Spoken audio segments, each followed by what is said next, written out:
12வது ஆண்டு விழாவுக்கு வந்திருக்கிறவங்களை நாங்கள் அன்போடு கூட வாழ்த்தி வரவேற்கிறோம். ஜாய் ஃபார் த பிளைண்ட் 11 ஆண்டுகளை முடித்து 12வது ஆண்டுக்குள்ளே கால் பதிக்க உதவி செய்த கர்த்தருக்கே மகிமை உண்டாவதாக. இவ்வாறு நாங்கள் கூடும்போதெல்லாம் சமுதாய விழிப்புணர்வுக்காகவும் பார்வையற்றவர்களை பற்றிய விழிப்புணர்வை மக்கள் அறிந்து கொள்ள வேண்டும் என்பதற்காகவும் ஒவ்வொரு பட்டிமன்றத்தை போடுவது வழக்கம். இந்த ஆண்டும் ஒரு பட்டிமன்றத்தை நடத்துவதற்கு நாங்கள் ஆயத்தப்பட்டு கொண்டிருக்கிறோம்.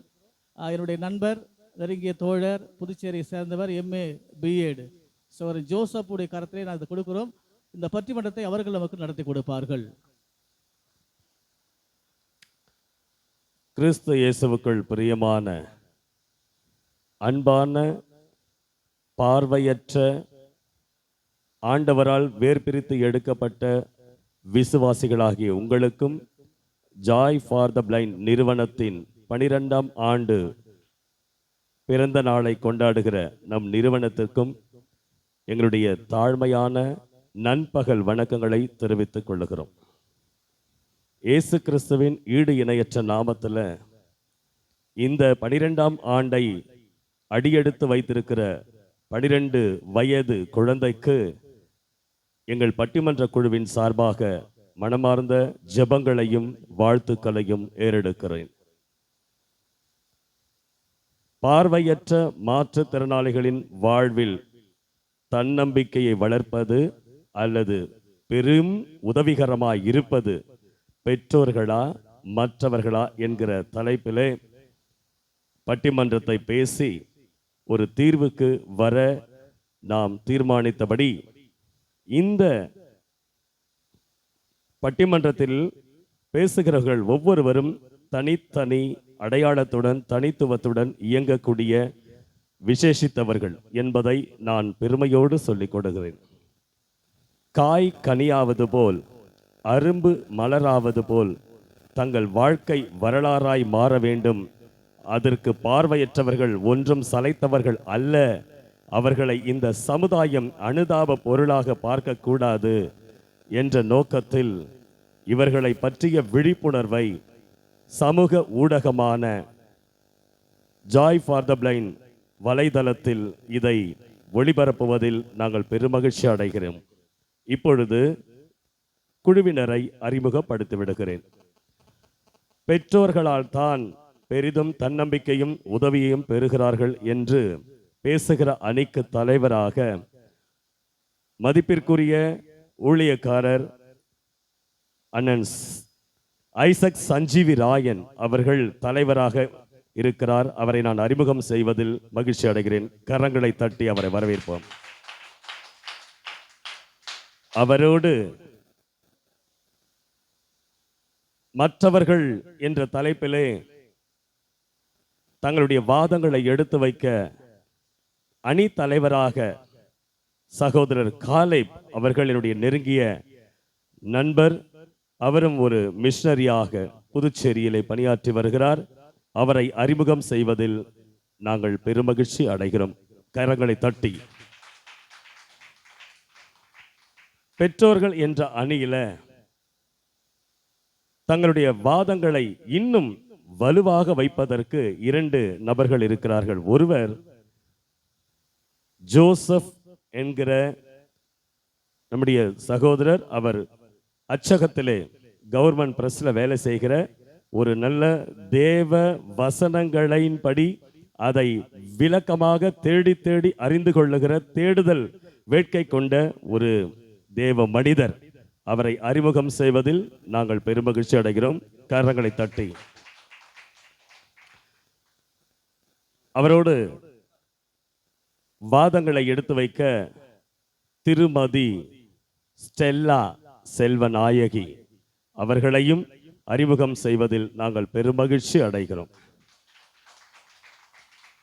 இந்த பக்கம் மற்றவர்கள் என்ற அணியில தங்கள் வாதங்களை எடுத்து வைக்க தயாராக இருக்கிற, பேச்சிலும் தன்னுடைய வைராக்கியத்திலும் தனக்கென்று ஒரு முத்திரை பதித்த என்னுடைய பள்ளி மூத்த தோழர் என்று சொல்லலாம் அல்லது மூத்தவர் என்று சொல்லலாம், அண்ணன் சிரோன்மணி அவர்களை அறிமுகம் செய்வதில் நான் பெருமகிழ்ச்சி அடைகிறேன்.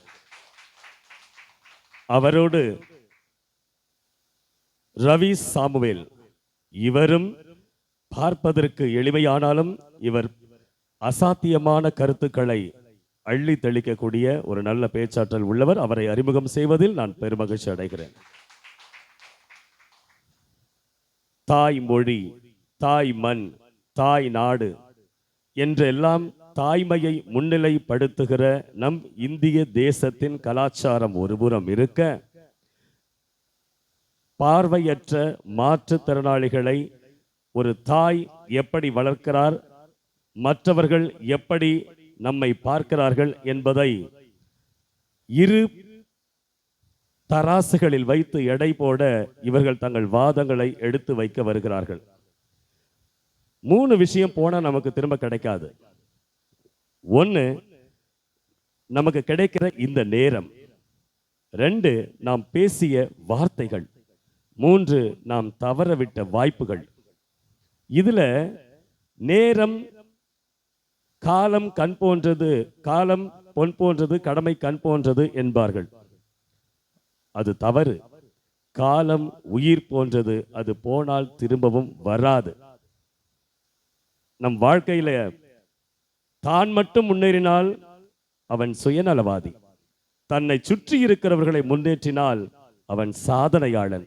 இதில் பெற்றோருக்கு எத்தகைய வாய்ப்பு இருக்கிறது, மற்றவர்களுக்கு எத்தகைய வாய்ப்பு இருக்கிறது, பார்வையற்றவருடைய தன்னம்பிக்கை வளர்ப்பதிலும் அவர்களுக்கு உதவிகரமாக இருப்பதிலும் என்பதை பற்றி சிந்தித்து முடிவெடுக்கலாம். இதோ பட்டிமன்றம் உங்கள் அனைவரின் ஏகோபித்த கரவொலியோடு. பெற்றோர்கள்தான் பார்வையற்றவர்களுக்கு தன்னம்பிக்கை கொடுப்பதிலும் பெரும் உதவிகரமாய் இருப்பதிலும் அவர்கள்தான் முதலிடம் என்று பேசுகிற அணியினுடைய தலைவர் அண்ணன் ஐசக் சஞ்சீவிராயன் அவர்களை அன்போடு அழைக்கிறேன். 3 நிமிடங்களுக்குள் தங்கள் வாதத்தை முடிக்க அன்போடு கேட்டுக்கொள்கிறேன். இங்கே பட்டிமன்றத்திற்கு நடுவர் தீர்ப்பளிக்கும் நடுவர் அவர்களே, எங்கள் எதிரணி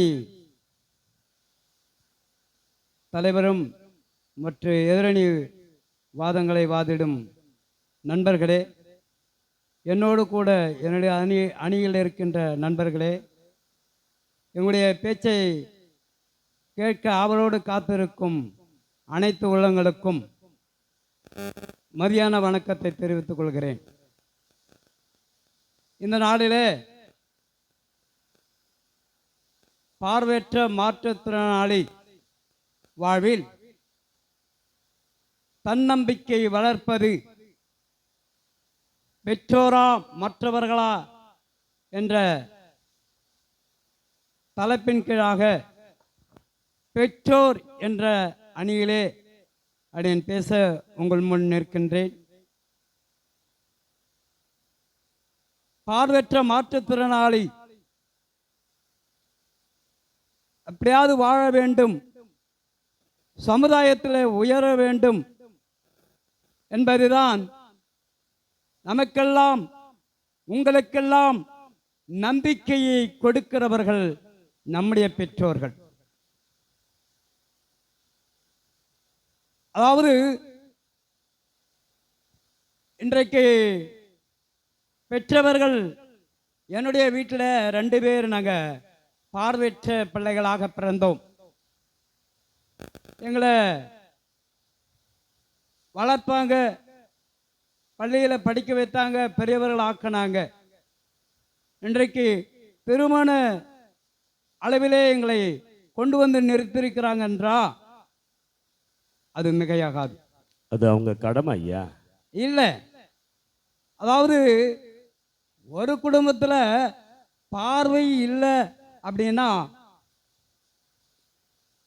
வெறுக்கக்கூடிய இந்த காலங்களிலே என்னுடைய வீட்டில் 2 பேர் பார்வை இல்லாத நிலைமையில பிறந்தோம். அப்ப அவங்கள எப்பவே எங்களுடைய பெற்றவர்கள் மற்றவர்களுடைய பேச்சை கேட்டு, ஊரார் சில பேர் என்ன சொன்னாங்க, இவங்களை நெல்லில் வச்சு, நெல் இந்த மூட்டை இருக்கு பார்த்தீங்களா, குழந்தையரே இந்த நெல் மூட்டையில் வச்சு என்ன பண்ண நீங்கள் சாவடிச்சிடலாம் அப்படின்னு நிறைய பேர் எங்கள் பெற்றோருக்கு சொல்லிக் கொடுத்தாங்க. எப்படி பெத்த பிள்ளைய அவங்க எந்த சூழ்நிலை ஆனாலும், அவங்க எப்படி பிறந்தாலும், எப்படி தன்னுடைய பிள்ளை இப்படி செய்வது செய்வாங்களா? செய்ய மாட்டாங்களே. ஆக என்னுடைய பெற்றோர்கள் அப்படி செய்யலைங்க. ஏன் பெற்றோர் நாங்கள் வளர்வதற்கு, இவ்வளோ பெரிய ஆளாவதற்கு எவ்வளோ பாடுபட்டாங்க என்பது அது எங்களுக்கு தாங்க தெரியும். எனக்கு தெரிந்த நண்பர் உண்டு. அந்த நண்பருடைய அண்ணன் இறந்துட்டார். அவர் அப்போ எல்லாமே சொல்லி அழுதாங்களாம். உறவுகள் மற்ற ஊராரெல்லாம் சொல்லி அழுதாங்களாம். அந்த பார்வையில்லாத சகோதரரை பார்த்து, ஐயோ பார்வை இருக்கிற இவன் செத்துட்டான், இந்த பார்வை இல்லாத இவன் செத்து போன நலமா இருக்குமே. பார்த்தீங்களா? பார்வை இல்லாத இவன் செத்து போன நலமா இருக்கும், ஆனா பார்வை உள்ள இவன் செத்து போயிட்டானேன்னு அழுதாங்களாம். அவ்வளவு இடரலா இருந்திருப்பானோ. அப்போ அந்த சகோதரர் என்ன பண்ணார், தன்னுடைய அம்மா கிட்ட போய் சொன்னார், அம்மா அண்ணன் சாவுக்கு என்னை இப்படியெல்லாம், அண்ணன் நல்லா இருந்தா நான் செத்து போனா நல்லா இருக்குன்னு சொல்லி நிறைய பேர் அழுதாங்கம்மா. அந்த அம்மா சொன்ன, எவாவா அழுதா அவளை என்கிட்ட காட்டு, அவன் சிண்டை பிடிக்கிறேன்னு சொல்லி தாய்க்கு பெரிய ஒரு துடிப்பு வந்தது பாருங்க. தன்னுடைய பிள்ளை எப்படி சொல்லலாம் அப்படிங்கிற ஒரு துடிப்பு உள்ளவர்களாய் இருந்தாங்க. அதே போலங்க எங்கள் ஊரில் பாக்கும் கூட்டுரோடு என்ற கிராமம் கோண்டூர், அந்த பகுதியில் ஒரு குடும்பத்தில் 3 பிள்ளைகள் இருந்தாங்க. பிள்ளை பார்வை உள்ளவனாக பிறந்தான். 2வது பிள்ளையும் 3வது பிள்ளையும், 2வது பிள்ளை பார்வை கிடையாது, மைண்டு சேஞ்சு. 3வது பிள்ளை பெண் பிள்ளை, அதற்கும் பார்வை இல்லை. ஆனால் அந்த பிள்ளைகளை வெளியே தட்டி ஏதாவது ஒன்று பண்ணலாம் இல்லையா? பெற்றவர்களுக்கு அப்படியேப்பட்ட எண்ணமே இல்லைங்க. நல்ல எண்ணங்கள், தன்னுடைய பிள்ளைகள் வருகின்ற நாட்களிலே பெரியவர்களாக வாழ வேண்டும் என்பதுதான் இன்றைக்கு அவர்கள் ஒரு பெரிய நிலையில் நாங்கள் போய் அவங்களுக்கு எடுத்து சொன்னோம். சொன்ன மாத்திரத்தில் அவங்க பள்ளியில் படிக்க வச்சு இன்னைக்கு அந்த பிள்ளை பெரியவளாக வளர்ந்துருக்கிறாங்க.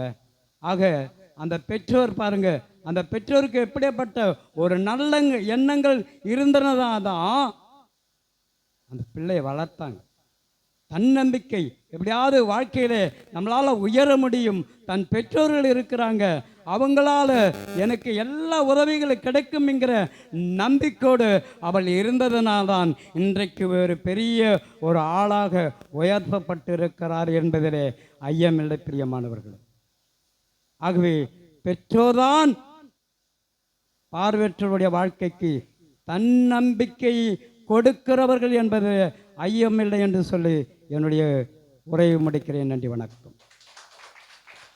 நல்லா கைத்தட்டுங்க. தன் வாழ்க்கையில் தான் பெற்ற அனுபவத்தை தனக்கே உரிய பாணியில் சிந்தாமல் சிதறாமல் கருத்துக்களை அள்ளி வைத்திருக்கிறார். இவரை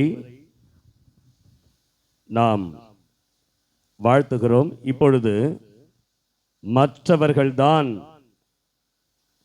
பெற்றோர்களை காட்டிலும் பார்வையற்றவர்களுக்கு தன்னம்பிக்கை கொடுப்பவர்கள் மற்றவர்கள்தான் என்பதை ஆணித்தரமாக பேச சகோதரர் காலேப் அவர் வசம் ஒளிவாங்கி. மதிய வணக்கம்.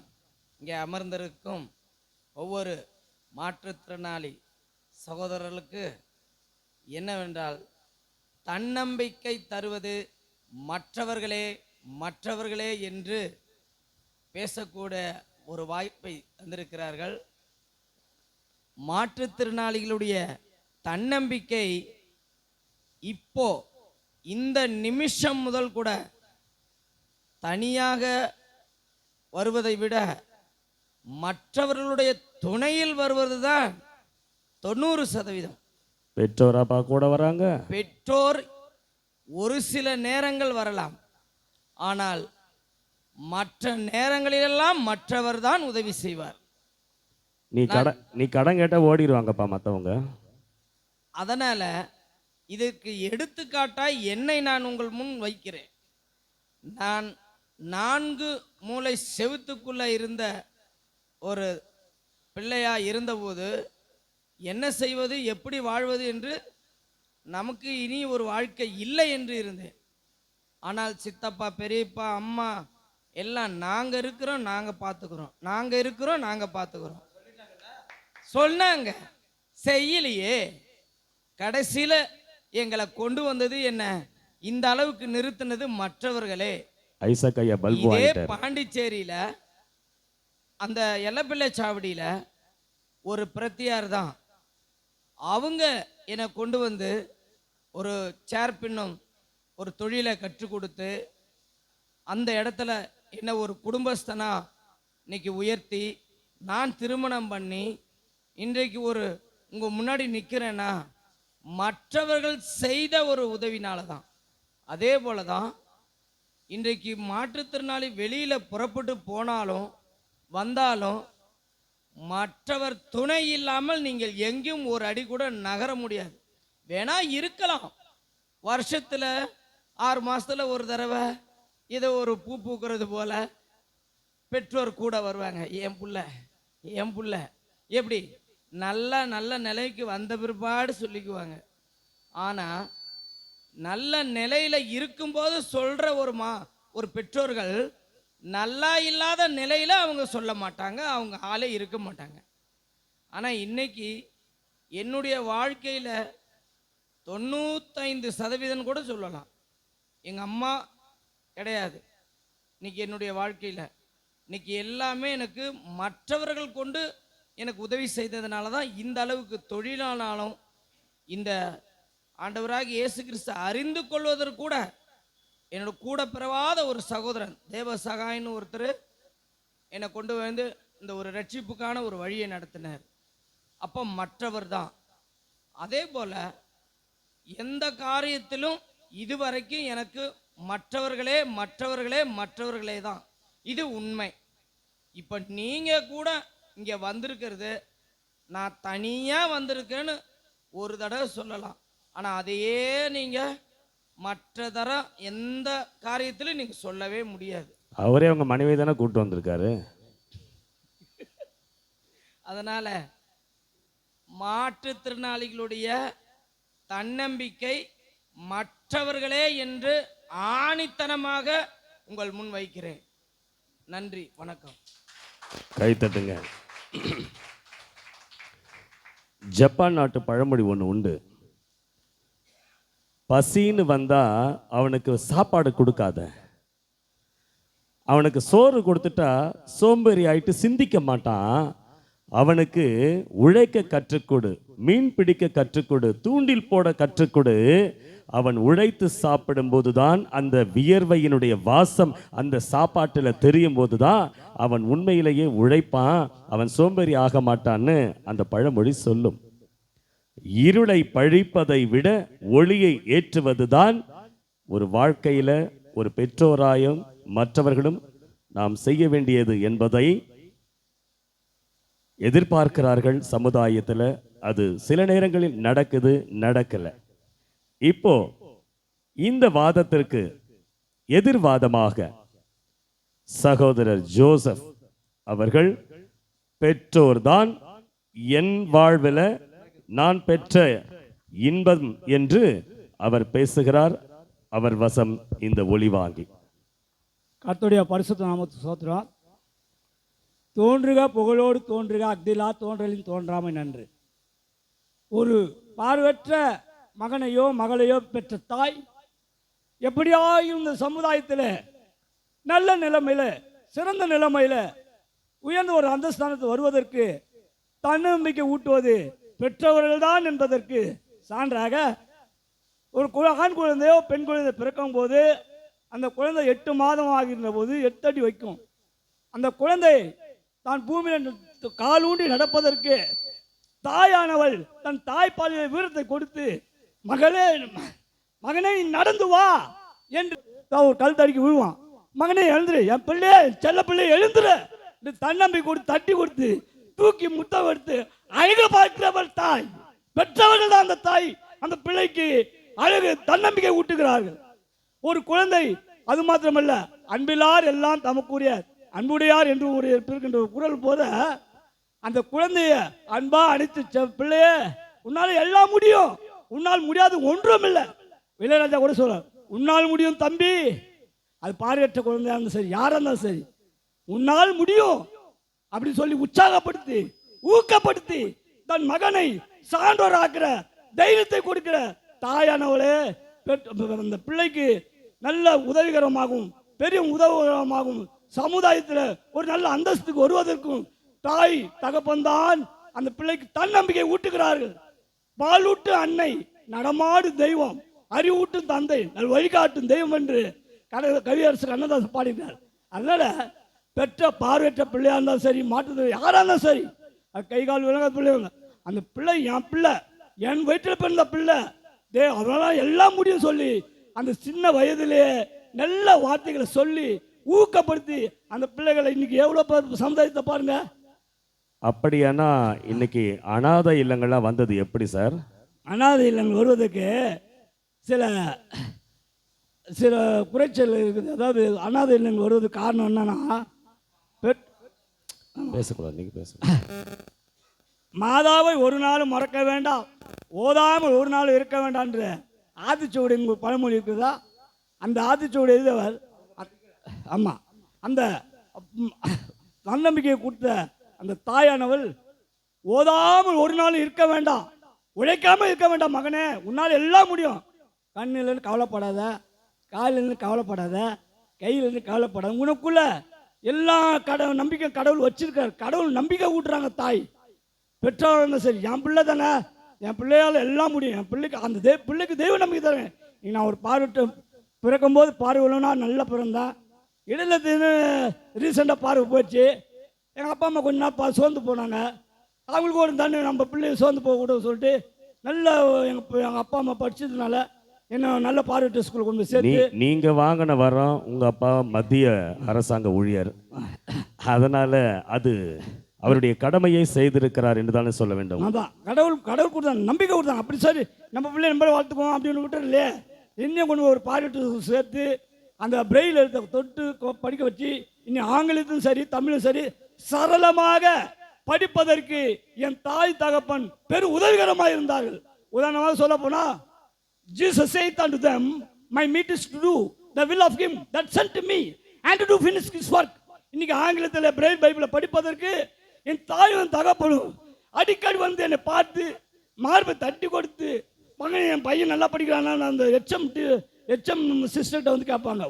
பொய் சொன்னாலும் பொருந்த சொல்லணும், டீச்சர் தான் இதுக்கு முழு பொறுப்பு. இல்லை, அதாவது தாய் தகப்பன் வந்து சேர்த்ததுனால தானே, தாய் தகப்பன் கொண்டு வந்து சேர்க்காம இருந்தாங்க, நாங்கள் எப்படி வந்தோம் அப்படி நல்லா தாய் தகப்பன் தாங்க அது முக்கிய மூல காரணமாக இருந்தவங்க. நீங்க வீட்டில் பாரமாக்குறீங்க தான் நாங்கள் கொண்டு போய் சேர்த்தாங்க.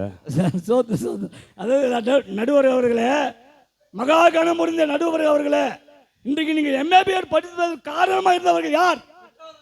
உங்களுடைய பெற்றோர்கள் தான். நீ நடுவராக அமர்ந்து கொண்டு தெளிவாக பேசுகிறீர்களே, இதற்கு காரணம் யார்? நான் உங்ககிட்ட லஞ்சம் வாங்கல ஐயா. லஞ்சம் வாங்கினு சொல்லவில்லையா? லஞ்சம் சொல்லவில்லையா? நீங்கள் அற்புதமாக நடுவராக இருப்பதற்கு காரணம், மூல காரணம் உங்களை பெற்ற தாய் தகப்பன் தான் தவிர அதை மறுக்க முடியாது. ஒரு காலம் நீங்கள் மறுக்க முடியாது. அதாவது ஒரு வசனம் இருக்குது, முழுவதும் பாவத்தை பிறந்த நீ எங்களுக்கு போதிக்கிறாயோ அப்படின்னு இந்த யோவான் 9:4 ஒரு வசனம் இருக்கும். அப்போ அந்த பிள்ளைக்கு தன்னம்பிக்கை கொடுத்தவங்க அந்த நேரத்தில் எல்லாம் வெறுத்தாங்களே, அந்த பார்வையில் சவுண்ட் எல்லாரும் இருக்கிறாங்க. முழுவதும் பாவத்தை பிறந்த நீ எங்களுக்கு போதிக்கிறியா? அவங்க மட்டும் உற்சாகப்படுத்தினாங்களா? அவங்க ஊக்கப்படுத்தினாங்களா? சொல்லுங்க நடுவர் எவ்வளோ. முழுவதும் பாவத்தில் பிறந்து நீ எங்களுக்கு போதிக்கிறாயோ மற்றவனை மனக்காயப்படுத்தினார்கள். தாவீது குமாரனே எனக்கு இறங்கும் என்று சொல்லுகிற போது சீசர்கள் அதட்டார் கூட இயேசு போறார் அதட்டாங்க. முன்னில் அவர் என்ன பண்றாரு? அப்போ மற்றவங்க அதட்டுறாங்க, சீசர்கள் அதட்டுறாங்க.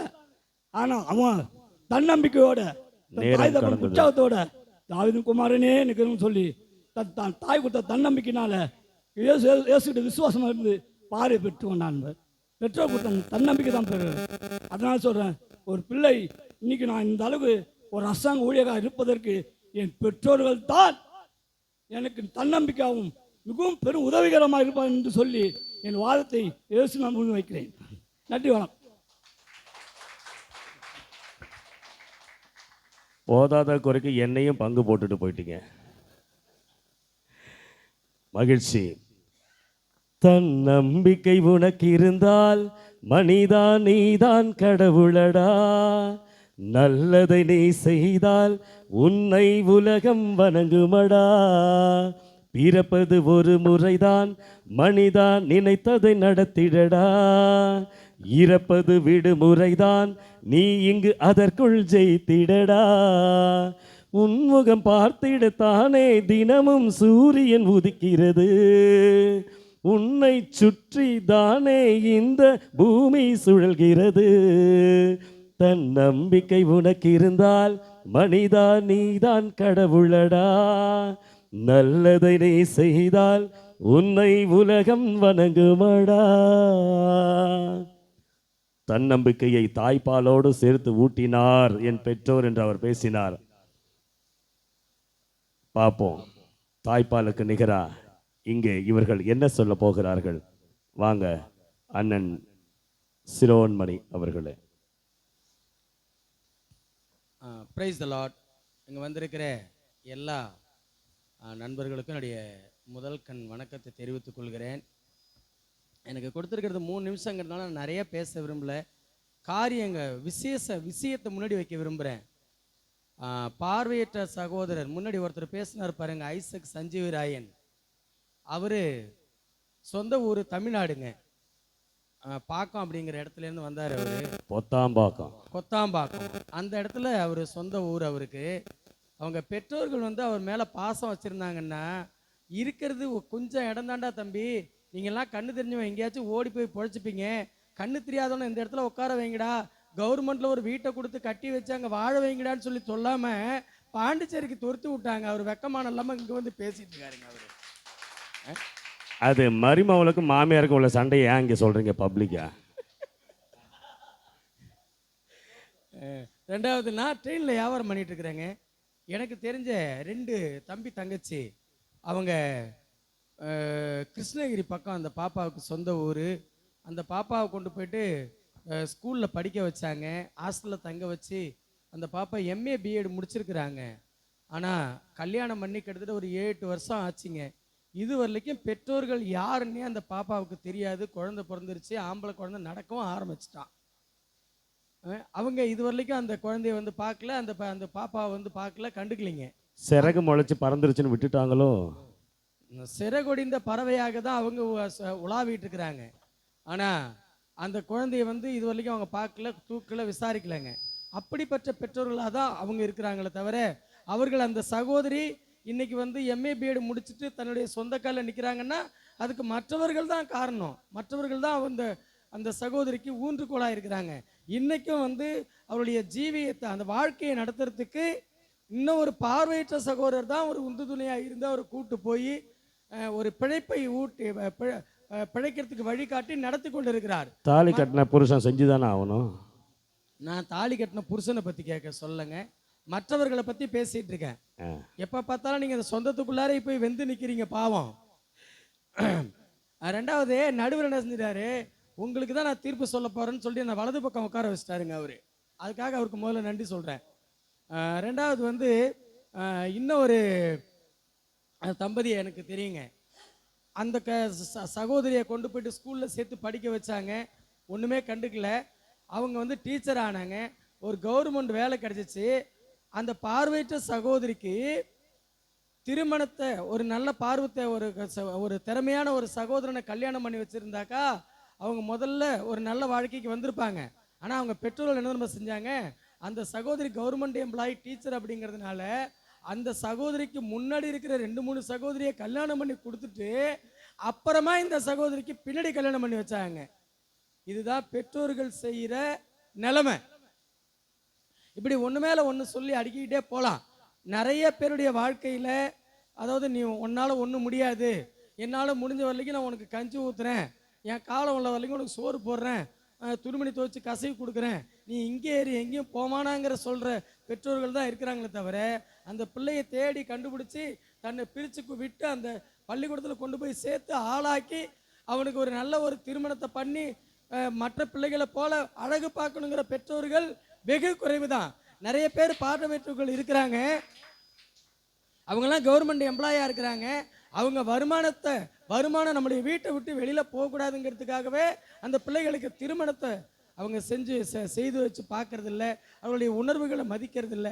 அவங்களுக்கு தெரிஞ்சதெல்லாம் அவங்களுடைய வருமானம் மட்டும்தான்.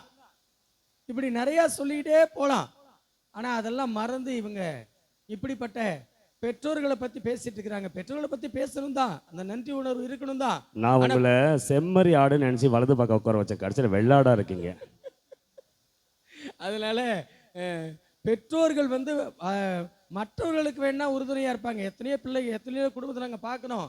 இப்போ என்னுடைய குடும்பத்தில் கூட எனக்கு பார்வை தெரியாது, எனக்கு இப்போ பின்னாடி 2 தம்பிமார்கள் இருக்கிறாங்க. ஆனால் ஏன் பெற்றோர்கள் என்னமா சொல்கிறாங்க, நீ வாயுள்ள பூச்சி எங்கே வேணாலும் பொழைச்சிப்ப, அவங்க 2 பேருக்கும் வாய் இல்லை, அவங்களுக்கு தான் நல்லது செய்யணும்னு சொல்லிட்டு முன்னுரிமை அவங்களுக்கு தான் கொடுத்தாங்களே தவிர என்னுடைய பின்னாடி தூக்கி உட்கார வச்சுட்டாங்க என் பெற்றோர்கள். என்னுடைய திறமையினால நான் வெளில வந்து படித்து ஆளாகி இன்னைக்கு உங்களுக்கு முன்னாடி இப்படி நின்று பேசிட்டு இருக்கிறேன். இதெல்லாம் நன்றி உணர்வு இல்லாத இந்த படிச்சுட்டு வந்திருக்கிறாங்களே, இவங்கெல்லாம் வந்து யாருடைய சப்போர்ட்டும் இல்லாமல் படித்தாங்களா? கவர்மெண்ட் பென்ஷனை வேணாம்னு விட்டு கொடுப்பாங்களா? எப்போ பார்த்தாலும் வந்து படிக்கிறதுக்கு ஸ்கிரைபு வேணும், எனக்கு படிக்கிறதுக்கு பணம் இல்லை, வீட்டில் எங்கள் அப்பா அம்மா பணம் கட்டல, என்ன எனக்கு ஃபீஸ் கட்டல அப்படின்னு சொல்லிட்டு மற்றவர்கள்ட்ட போய் நின்று அவங்களுடைய உதவியை எதிர்பார்த்து ஆளான இவங்க பெற்றோர்களை மட்டும் பெருமைப்படுத்தி பேசுகிறாங்க. அது எந்த விதத்தில் சரியில்லை. மற்றவர்கள் தான் பார்வையற்ற மாற்றுத்திறனாளிக்கு உறுதுணையாக இருக்கிறார்கள் என்று சொல்லி என் பக்கமே தீர்ப்பு சொல்லும்படி நடுவரை கேட்டுக்கொண்டு இடமாறுகிறேன். நன்றி, வணக்கம். அப்பா, நான் உங்ககிட்டே லஞ்சம் வாங்கலப்பா. நம்மளுடைய 10 விரல்களுக்கு இடையே இடைவேளை இருப்பது எதற்கு தெரியுமா? உங்களுடைய 2 கைகளையும் விரல்களை விரித்து அந்த சிந்தனையோடு நீங்கள் இந்த வார்த்தையை கவனிக்கணும்.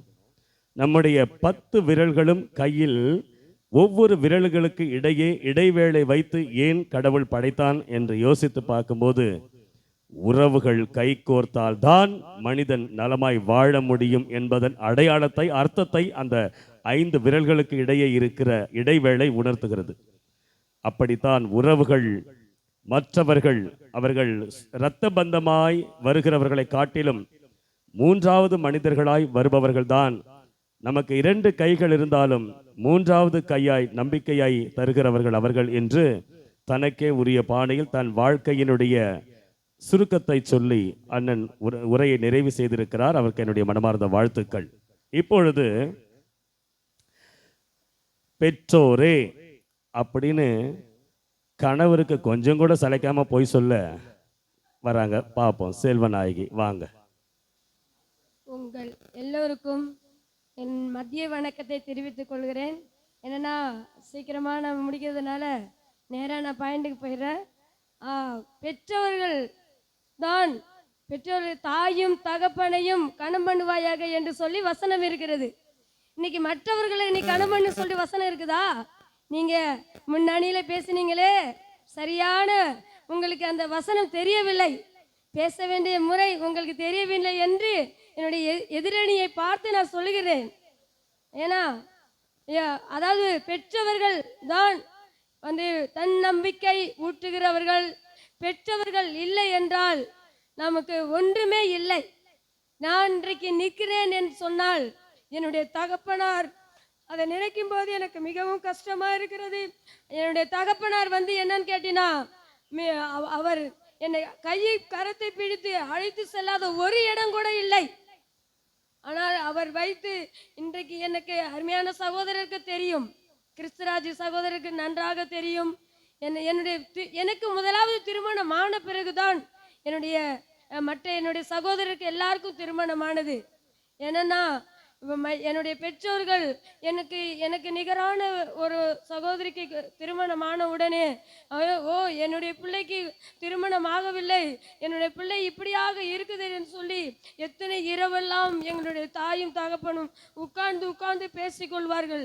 எத்தனையோ வரன் எனக்கு வந்த போதும் அதெல்லாம் வேண்டாம் என்று சொன்னவுடனும் அவங்க அதை ஏன் இப்படி சொல்றாங்களேன்னு சொல்லி ரொம்ப மன வேதனை அடைந்தாங்க. அவங்க வயித்துல நெருப்ப கட்டி இருந்தாங்கம்மா, உன்னை சீக்கிரம் போக அது சொல்லிட்டாங்க. அப்படி இல்லை.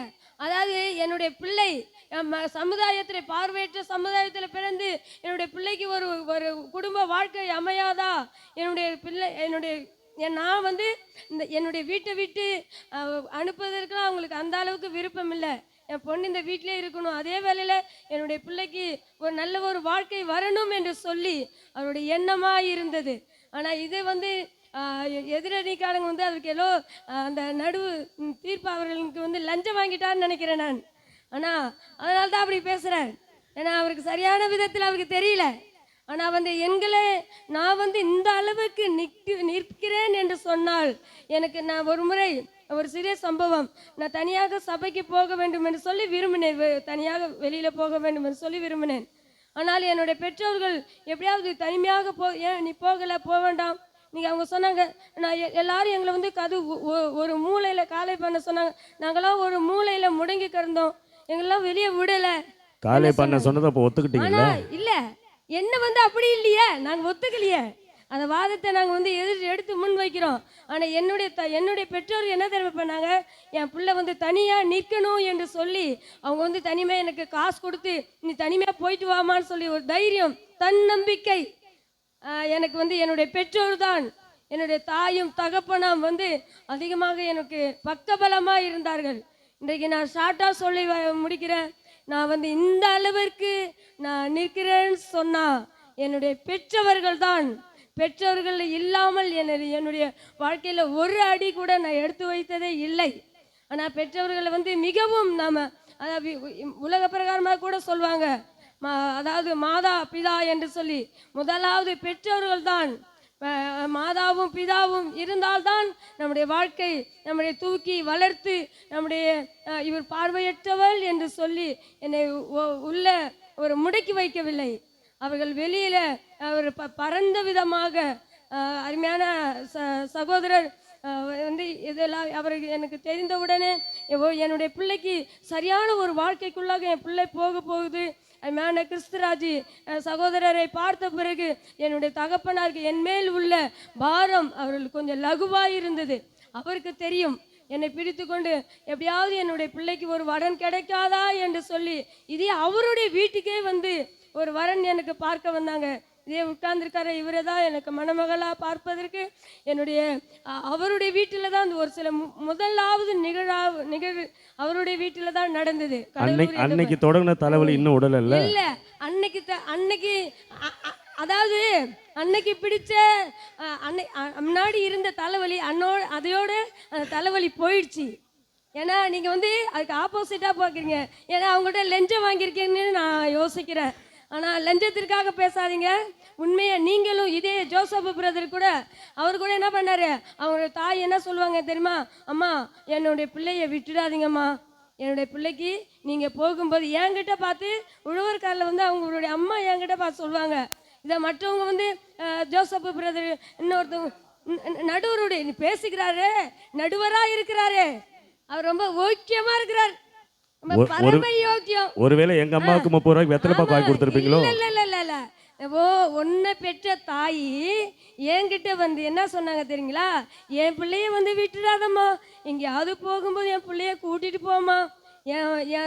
என் நடுவர் அவர்களே உங்களை வந்து இன்னொருத்தவங்கள வந்து சொன்னாங்க என்கிட்ட, இல்லை உங்கள் பக்கத்து வீட்டுக்காரங்களை வந்து சொன்னாங்க, இல்லை உன்னோட மற்ற யாராவது வழிபோக்கார வந்து சொல்லுவாங்க, என் பிள்ளை இவ்வளோ கஷ்டப்படுறான், இவ்வளோ பிள்ளை ஏதோ வாடகை வீட்டில் வந்துட்டாம்மா, ஏதாவது நீங்கள் பார்த்து ஏதாவது செய்யுமா அப்படின்னு சொல்லிட்டு என்கிட்ட தான் சொன்னாங்க.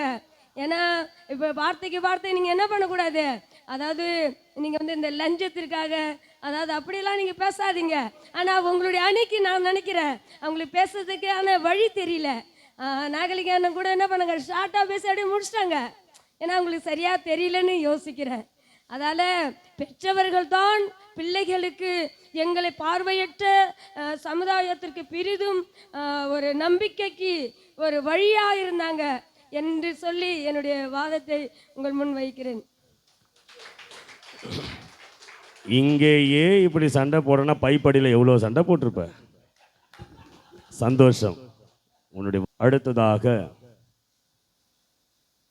தான் பெற்ற அனுபவத்தை மறந்து பேசினா வரலாறு மன்னிக்காதுன்னு ஸ்டெல்லா செல்வநாயகி அவங்க அழகா பேசிட்டாங்க. இப்போ கடைசியா ரவி சாமுவேல் அவர்கள் மற்றவர்கள் தான் எங்கள் வாழ்க்கையில் ஊன்றுகோலாய் உறவாய் ஏற்றிவிடும் ஏணியாய் நிழலாய் வந்தார்கள் என்பதை தனக்கே உரிய பாணியில் சொல்ல இதோ ஒளி வாங்கி அவர் வசம். உங்களுக்கு எல்லோருக்கும் என்னுடைய மதிய வணக்கத்தை தெரிவித்துக் கொள்கிறேன். நம்ம பார்வையற்ற மாற்றுத்திறனாளிக்கு அனைவருக்கும் நான் மதிய வணக்கத்தை தெரிவித்துக் கொள்கிறேன்.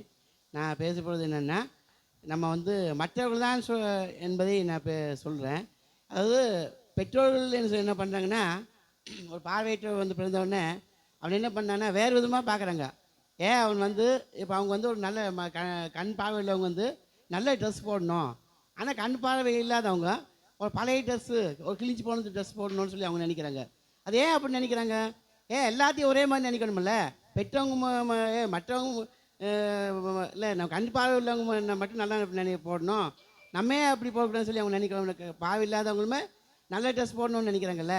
இப்போது என்ன சொல்கிறேன்னா, நம்ம ஒரு பஸ்ஸுக்கு ஏறணுன்னா நம்ம யாரை கேட்குறோம்? போய் மற்றவங்ககிட்ட தான் போய் கேட்கணும். ஐயா எனக்கு கொஞ்சம் பஸ் ஏற்றி விடுங்க, ஐயா எனக்கு பார்வை இல்லைங்க, எனக்கு கொஞ்சம் உதவி செய்யுங்கன்னு சொல்லிட்டு நம்ம மற்றவங்ககிட்ட தான் கேட்குறோம்.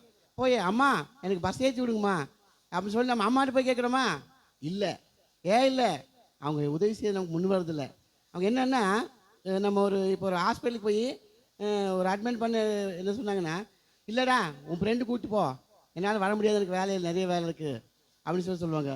அப்போ அதே மாதிரி நம்ம ஹாஸ்பிட்டலில் போய் ஒரு அட்மிட் ஆகிட்டா நமக்கு ஒரு பெட்டில் வந்து பார்த்துக்கோன்னா பெட்டில் மட்டும்தான் அம்மா பார்த்துக்கோங்க. ஆனால் நமக்கு உடம்பு சரியில்லைன்னா நம்முடைய அதாவது வந்து நம்ம வந்து மற்றவங்க தான் நமக்கு அதுக்கு வந்து என்னென்னா, அப்போ இன்னொரு என்னென்னா, சில இடத்துல நம்ம பார்வையற்ற குழந்தைங்க பிறந்துடுறாங்க. பிறந்தோடனே நான் கேள்விப்பட்டிருக்கிறேன், இந்த சிங்கமேட்டுன்னு சொல்லிட்டு ஒரு இடம் இருக்குது. அங்கே வந்து என்னென்னா, ஒரு இடத்துல ரெண்டு பேருக்கு பார்வை இல்லை. ஒரு பையனுக்கும் பார்வை இல்லை, ஒரு பொண்ணுக்கும் பார்வை இல்லை. எங்கள் ஸ்கூலில் படித்தவங்க ஜேகேகே பார்வையற்ற பள்ளி இந்த ஸ்கூலில் படித்தவங்க. அந்த பொண்ணு பேர் கங்கம்மா, அந்த தம்பி பேர் உத்துசாமி. அவங்க 2 பேர்த்தையுமே அவங்க 2 பேரும் கண் பார்வையெல்லாம் போயிட்டாங்க. அதனால் அவங்களை என்ன பண்ண கொண்டு போய் ஆற்றுல தள்ளி கொண்டு போய் வீசி கொண்டு வரலான்னு சொல்லிட்டு என்ன பண்ணாங்க, கூப்பிட்டு போகிறாங்க. ஒரு ஒரு பெற்றவங்க அப்படிப்பட்ட ஒரு மனசு வருமா? ஒரு பெற்ற குழந்தைய வந்து ஆற்றுல தூக்கி வீசுறதுக்கு மனசு வருமா?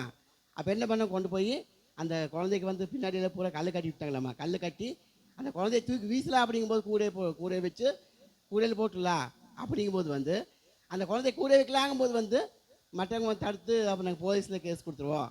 ஏன் நீங்கள் இப்படி சரி நீங்கள் பெற்ற குழந்தைதா? இப்போ நான் எங்கள் ஸ்கூல் படிக்க முதல்ல எங்கள் மற்றவங்க தான் ஸ்கூல் சேர்த்துனாங்க. ஆனால் நம்ம பெற்ற அம்மா என்ன பண்ணுவோம் தெரியுமா?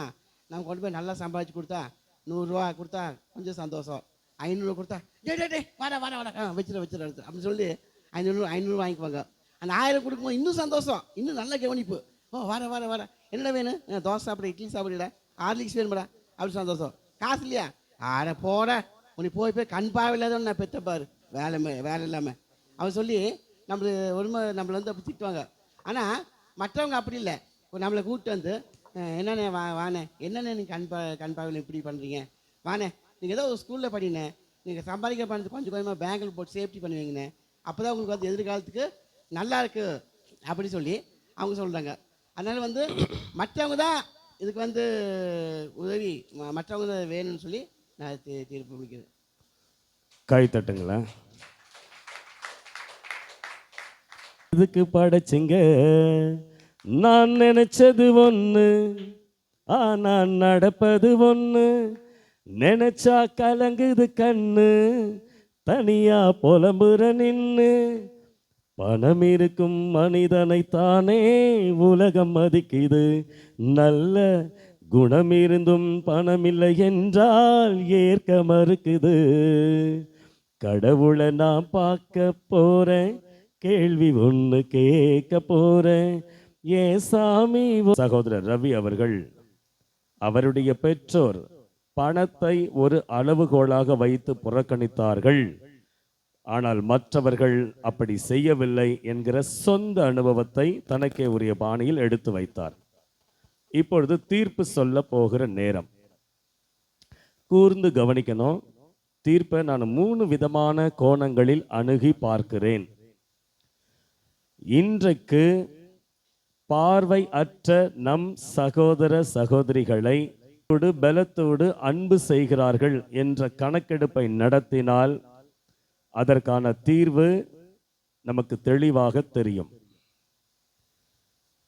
சாதிய பின்புலத்துல பார்வையற்றவர்களை எப்படி நடத்துறாங்க, சமூக நீதி பார்வையில பார்வையற்றவர்களை எப்படி அணுகி அவர்களுடைய தேவைகளை சந்திக்கிறாங்க, அல்லது அவர்களுடைய தகுதியை வைத்து எப்படி அரவணைப்பு தராங்க, இப்படி 3 விதமான கோணங்கள்ல நான் சுருக்கமா சொல்ல ஆசைப்படுகிறேன். இந்த இடத்துல பார்த்தீங்கன்னா நிறைய தென் மாவட்டங்கள்ல, தமிழ்நாட்டுக்குள்ளேயே நான் சொல்றேன், தென் மாவட்டங்கள்ல எத்தனையோ பேர் வீட்டில் ஒரு சுப நிகழ்வு நடக்கும் பொழுது அந்த வீட்டில் ஒரு பார்வையற்ற பையனோ பெண்ணோ இருந்தா, ஒரு அக்காவுக்கோ ஒரு அண்ணனுக்கோ திருமணம் ஆகும் போதோ அல்லது நிச்சயம் நடக்கும் போதோ அல்லது வளைகாப்பு நடத்தும் பொழுதோ அவர்களை இந்த தெருவிலிருந்து அடுத்த தெருவுக்கு கொண்டு போய் அவர்களை அந்த சுப நிகழ்ச்சி முடியும் வரை இங்கே இருந்தால் அது எங்களுக்கு அபசகுணம் என்று கருதுகிற பெற்றோர்களும் இருக்கத்தான் செய்கிறார்கள். அதே சமயம் ஒரு சில பேரை நாம் நினைவு கூறலாம். தான் பிள்ளை பார்வையற்ற நிலையில் இருந்தாலும் சமுதாயத்தில் உயர்ந்த அந்தஸ்துக்கு போகணும்னு படித்தவர்கள் 90% விரும்பலாம், படிக்காதவர்கள் 10% விரும்பலாம். அதில் படிக்காத தாயாய் என்னுடைய தாயும் எப்படி நம்முடைய பெற்றோரை பற்றி உயர்த்தி பேசிய அணியின் தலைவர் சொன்னாரோ, கண்ணு தெரியலனா நெல்லில் போட்டு அவிக்கிற நெல்லில் போட்டு குலுக்கி சாவடிக்கலான்னு, அப்படிப்பட்ட வழிமுறையை என் தாய்க்கும் சொன்னார்கள். என் தாய் வெறும் 2ஆம் வகுப்பு படித்து அதற்கப்புறம் ஆடு மேய்க்கிற தொழிலுக்கு போனவள். என்னுடைய தாய் கடைசி வரை மற்றவர்கள் பேச்சுக்கு இடம் கொடுக்கவில்லை. இவன் பிச்சை எடுத்தாவது உனக்கு சோறு போடுவான், பம்பாய் பக்கம் கூட்டின்னு போயிடு, இவனை வச்சு நல்லா நீ சம்பாதிக்கலாம், கோடீஸ்வரி ஆகலான்னு சொல்லும் பொழுது ஒரு ஃபாதர் வந்து எனக்கு பள்ளிக்கூடம் இருக்கு, இவன் நல்லா படிக்கலான்னு சொன்னபோது தன் தாலியை விற்று என்னை பள்ளிக்கூடத்தில் சேர்த்தது என் தாய். தாலியை விற்று என்னை பள்ளிக்கூடத்தில் சேர்த்தது என் தாய். என் தகப்பன் மழைக்கு கூட பள்ளிக்கூடம் ஒதுங்காதவர், மழைக்கு கூட பள்ளிக்கூடம் ஒதுங்காதவர். ஒரு இடத்துல வேலை செய்கிறார். நாங்கள்லாம் பிறந்து ஒரு 10 வயசு மதிக்கத்தக்க வகையில் இருக்கும்போது காரைக்கால்ல இரும்பு கந்தகத்தை வைத்து மண்ணிலிருந்து இரும்பு பிரித்து எடுக்கணும். அந்த வேலையை செய்யும் போது அவருக்கு ஒரு பூச்சி கடிச்சிருச்சு, தடிமனா வீங்கி போச்சு உடம்பு ஃபுல்லா. ஆனா அப்பொழுது எங்க அண்ணன் சொல்றாரு, நைனா நீ வீட்டுக்கு போய் வைத்தியம் பார்த்துட்டு வான்னார். 2 வாரம் தான் வேலை பார்த்தார். நான் சொல்றது 1995. அப்போ 5000 ரூபாய் என்னுடைய தகப்பன் கையில 1000 ரூபாய் தாளை 5 தாளை கொடுத்தாங்க. தூக்கி எரிஞ்சிட்டாரு. இத்தனை 2 வாரம் உன் கூட வந்து லோடு தூக்கி நான் கஷ்டப்பட்டு வேலை செஞ்சேன், வெறும் 5 பேப்பரை தரீங்களடா அறிவு கட்டவனுங்களா அப்படின்னு காசோட மதிப்பு தெரியாம தூக்கி போட்டுட்டாரு. இல்ல நைனா இது 5000 ரூபாய், ஏத்துக்கவே இல்லை. 5000 ரூபாயை 10 ரூபாய் கட்டுக்களா துண்டுல கட்டி கொடுத்த உடனே முகமலர்ச்சியோடு எடுத்து வந்தாரு. ஆக கனமா இருந்தாதான் அது பணம், அது தாளா இருந்தா பணம் இல்லைன்னு என் அப்பாவுக்கு அன்னைக்கு தெரியல. இப்படிப்பட்ட ஒரு குடும்பத்தில் பிறந்தவன் தான் நான். பெற்றோர்கள் தங்கள் பிள்ளைகளை அரவணைக்கிறார்கள், ஆனால் ஒரு கட்டத்திற்கு மேல் அவர்கள் தன்னுடைய குடும்பத்தாரால் சுரண்டப்படுகிறார்கள். அப்படிப்பட்ட பார்வையற்றவர்களும் இருக்கத்தான் செய்கிறார்கள். படிக்க வைக்கிறதுக்கு தாலியை வித்தாங்களே தவிர, நான் படித்து முடித்து வேலை கிடைக்காம போனதன் நிமித்தம் அவர்களால் நான் வெறுக்கப்பட்டேன், புறக்கணிக்கப்படுகிறேன். இன்னும் அவர்களால் நான் மிகுந்த வெளியில் சொல்ல முடியாத வேதனையை அனுபவிக்கிறேன். இப்படி சொல்லி நான் நிறைவு செய்கிறேன். தலை விதிக்கும் தலை எழுத்துக்கும் என்ன வித்தியாசம்னு கேட்டா, எந்த குடும்பத்துல எந்த கணவன் மனைவிக்கு நான் மகனா பிறக்கணும், அல்லது நம்முடைய அணி மகளிரா பேசுனாங்கல்ல செல்வநாயகி, அவங்க எந்த குடும்பத்தில் மகளா பிறக்கணும்னு நானோ அவங்களோ தீர்மானிக்க முடியாது. எந்த நேரத்தில், எந்த ஊரில், எந்த பகுதியில், என்ன இரத்த வகை, என்ன வகையான அழகு பாவனையோடு பிறக்க வேண்டும் என்பதை நான் தீர்மானிக்க முடியாது. எனக்கு இவர்தான் தம்பியா வரணும், இவர்தான் அண்ணனா வரணுங்கிறத நான் தீர்மானிக்க முடியாது. அல்லது இவர்தான் எனக்கு பெற்றோராய் வர வேண்டும் என்பதையும் நான் தீர்மானிக்க முடியாது. இதுதான் தலைவிதி. தலையெழுத்து என்பது நான் பிறந்த பிறகு இந்த இடத்துல நமக்கு சூழ்நிலையின் கைதிகளாய் நாம் மாறிவிடாமல், அந்த சூழ்நிலைகளுக்கு மத்தியில சமூக பாதுகாப்பையும் நமக்கு தேவையான வாய்ப்பையும் எவன் ஒருவன் மற்றவர்களாலும் பெற்றோர்களாலும் தருகிற அந்த உறவினுடைய நம்பிக்கை என்கிற வேரை பிடித்து கொண்டு தன்னை கிரகித்து கொண்டு தன்னை ஒரு தனித்துவ அடையாளமாக வெளிப்படுத்த துடிக்கிறானோ அவனுக்கு தான் இந்த மண் சொந்தமாகிறது.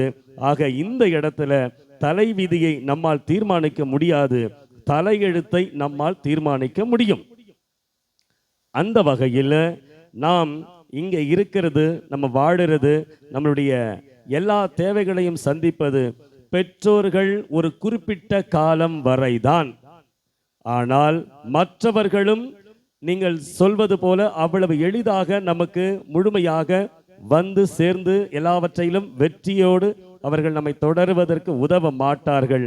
உன்னுடைய கடவுள் நம்பிக்கையும், நீ வைத்திருக்கிற நம்பிக்கையும், நீ பெற்ற நெஞ்சுரமும், நீ பெற்ற அந்த வலிமையும் தான் உன்னை இந்த சமுதாயத்தில் உயர்ந்த இடத்தில் அடையாளமாய் உயர்த்தி வைக்கிறது. தவிர மற்றவர்கள் கொடுக்கிற உறவுகள் கொடுக்கிற வலிமையை காட்டிலும், பெற்றோர்கள் கொடுக்கிற அந்த ஆதரவை காட்டிலும் உனக்குள் இருக்கிற அசாத்தியமான வல்லமை, அதை நீ உணர்ந்து உன்னை நீ உள பகுப்பாய்வு செய்து உனக்கான பாதையை நீ வகுத்து. ஃபிடல் காஸ்டர் சொல்லுவாரு, நீ போற பாதையில எந்த தடையும் இல்லைன்னா அது வேறு எவனோ போன பாதை, அதை விட்டுடு. கரடு முரடான பாதைகளை உடைச்சி தடைகளை தகர்த்து நீ மேலே வந்தா வரலாறு உன்னை நிச்சயமாய் நினைவு கூறும். அப்ப நம்மளுடைய வாழ்க்கை ஒன்று எழுதப்படணும், அல்லது பேசப்படணும், அல்லது நினைவு கூறப்படணும். இந்த எழுதப்படவோ பேசப்படவோ நினைவு கூறப்படவோ சூழ்நிலைகளில் சமுதாயத்தில் உனக்கு கிடைக்கிற எல்லா சந்தர்ப்பங்களையும் உன் சோதனைகளை எல்லாம் சாதனையாக்கி, சாதனைகளை சரித்திரங்களாக்கி, சரித்திரங்களை சகாப்தங்களாக்கிட நீ எடுக்கிற முயற்சிதான், நான் எடுக்கிற முயற்சிதான் இந்த உலகத்தில் தன்னை முழுமையாக சரித்திர புருஷராய் அடையாளம் காட்டும். எனவே மற்றவர்களை காட்டிலும், பெற்றோரை காட்டிலும் அவர்கள் தருகிற அந்த அடித்தளத்தில் உன்னை நீ நிலைநிறுத்தி கொண்டு நீ மேல வெற்றி நடை போடணும் அப்படின்னு சொன்னா, வியப்பின் சரித்திர குறியீடாய் மாற வேண்டும் என்று சொன்னால் கடவுள் நம்பிக்கையும் இறை நம்பிக்கையும் தன்னம்பிக்கையுமே உன்னை நீயே செதுக்கிக்கொள், உன்னை நீயே நிலைநிறுத்திக்கொள். எவரையும் முழுமையாய் நம்பாதே. வேதம் சொல்லுகிறது, நாசியிலே சுவாசம் உள்ள மனிதனை நம்பாதே என்று. ஆக அந்த அடிப்படையில் உன்னை நீ கிரகித்துக்கொள், உன்னை நீ நிலைநிறுத்திக்கொள். உனக்கென்று எழுது புதிய வரலாறு. நாளைய உலகம் உன்னை சந்தோஷமாய் நினைவு கூறும். ஆக மற்றவர்கள் கொடுக்கிற ஆதரவு என்பது வந்து போகிற அல்லது மழை நீரை போன்றது. பெற்றோர்கள் கொடுக்கிற அந்த உறவு என்பது மண்ணில் கரைந்து போகிற மழையின் நறுமணம் போன்றது. ஆனால் கடவுள் நம்பிக்கையும் உன்னுடைய வல்லமையை கொண்டு நீ முன்னேறுகிற ஒவ்வொரு அடியும், நீ எடுத்து வைக்கிற ஒவ்வொரு அடியும் அது உன்னை இந்த தேசத்திற்கு உயர்த்தி அடையாளம் காட்டும். உன்னை நீ செதுக்கிக்கொள், உன் மனதை கீறி விதையை போடு. விழுந்தால் உரமாய் இந்த மண்ணிலே விழு, எழுந்தால் இந்த மண்ணிலே மரமாக நில் என்று சொல்லி என்னுடைய தீர்ப்பை இப்படி சொல்லி நிறைவு செய்கிறேன். ஒருத்தர் சொல்றாரு, கவனிங்க, இப்படி சொல்லி முடிக்கிறேன். நம்ம ஒரு பொருளை போயிட்டு கடையில் வாங்கினா அதுல குளறுபடி இருந்தால் அல்லது காலாவதியானா நுகர்வோர் நீதிமன்றம் என்ற ஒரு அமைப்பு நமக்கு கொடுக்கப்பட்டு இருக்கிறது. ஆனால் கடவுளால் படைக்கப்பட்ட படைப்பாகிய நம்மில் குறை இருந்தால் எந்த தெய்வத்திடம் முறையிடுவது? அதற்கு தெய்வம் தான் விடை சொல்ல வேண்டும். இந்த தீர்ப்பை எதிர்த்து நீங்கள் பரலோக சர்வதேச நீதிமன்றத்தில் பிதாவாகிய தேவனுடைய வலது பாரிசத்தில் வீற்றிருக்கிற குமாரனிடம் நீங்கள் மனு கொடுங்கள். அங்கேயும் விசாரிக்க திராணி இருந்தால், தகுதி இருந்தால் நான் வருகிறேன். நன்றி, வணக்கம்.